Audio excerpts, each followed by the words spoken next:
Fala galera do Vetor Online. Bom, dando continuidade às nossas dicas de geografia para o Enem, agora nesse vídeo a gente vai abordar um assunto da geografia econômica que é industrialização. Obviamente, para entender a industrialização a gente tem que passear pelas revoluções industriais, começando pela primeira revolução industrial, onde a gente tem um primeiro estágio artesanal aqui da primeira revolução industrial, aonde é centrado na figura do artesão. Tá? Então, você tem o quê? A produção da mercadoria, toda ela feita à mão, tá? Aonde você não tinha a divisão de tarefas. O artesão tinha o domínio de todo o processo produtivo, desde a aquisição da matéria-prima até a comercialização do produto final. Tá? Então, ele possuía o domínio de todas as etapas da produção. Beleza? Agora, um segundo estágio, já no século XVII, dando o start do que a gente conhece de indústria hoje, tá? A gente já tem o surgimento da indústria manufatureira, tá? Aonde você tem os primórdios do capitalismo, de consolidação do sistema capitalismo urbano industrial do jeito que a gente conhece hoje. Tá? Começa aí a divisão social do trabalho, coisa que não existia aqui nesse primeiro estágio, certo? Então, qual que era essa divisão? Você tinha o patrão e, consequentemente, o empregado. Tá? Já no terceiro estágio da primeira revolução industrial, já a indústria maquinofatureira. Não confunda manufatureira com máquino de máquina, fatureira. Já também no século XVII, as primeiras máquinas, surgindo as primeiras fábricas mais modernas. Tá? Aí, de fato, a gente pode chamar de revolução industrial. Tá? Surge com isso mercados consumidores, tá? E também através das ferrovias para poder deslocar mercadoria para mercados consumidores mais distantes, tá? Através das locomotivas a vapor, gerado esse vapor através da queima do carvão. Tá? Milton, desculpa a intimidade, mas o gênio Milton Santos trabalhou esta parte pré-industrial de meio técnico. Já a partir da segunda revolução industrial, Milton Santos chamou de meio técnico científico.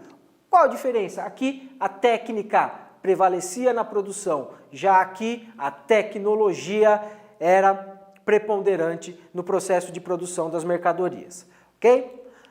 Então, para isso, a gente caminha para a chamada segunda revolução industrial. Tá? A primeira começa lá na Inglaterra, depois você tem já no século XVII e XVIII consolidando na Inglaterra, no século XIX expandindo para o restante da Europa e também para os Estados Unidos.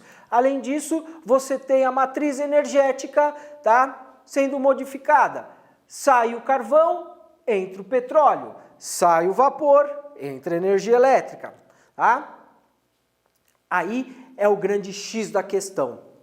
Antes você não tinha uma forma de organização do trabalho dentro da fábrica. Aqui, com o Taylorismo sendo aplicado na prática através das fábricas de automóveis do Ford, por isso o Fordismo, a coisa ganha uma outra dimensão. Eles têm uma capacidade de produção em larguíssima escala. Por isso, você forma consumo em larga escala e também produção em larga escala, e aí você maximiza demais as potencialidades do sistema capitalista.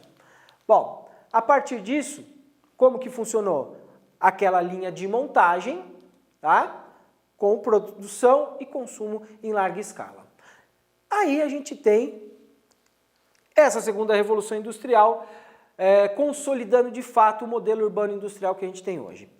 Chega na década de 1970, você tem a crise do petróleo gerado lá pelos árabes, lá em 1973, o preço dispara e aí eles começam a rever não só outras fontes de energia, mas também outros modelos de produção para substituir o Fordismo e o Taylorismo.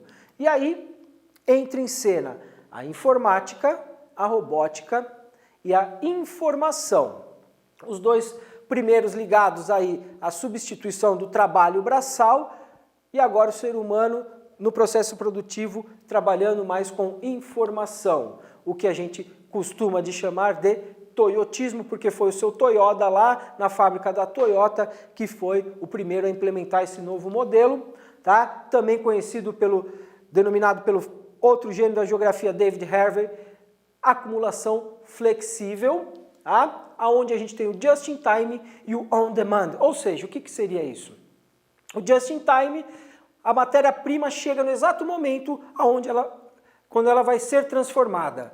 Já on demand, a produção é pela demanda. Você não tem estoque nem de matéria-prima e tampouco de mercadoria, eliminando aí os custos dessas duas etapas. E aí, gente, aqui a gente consegue ver o que nesse mapa?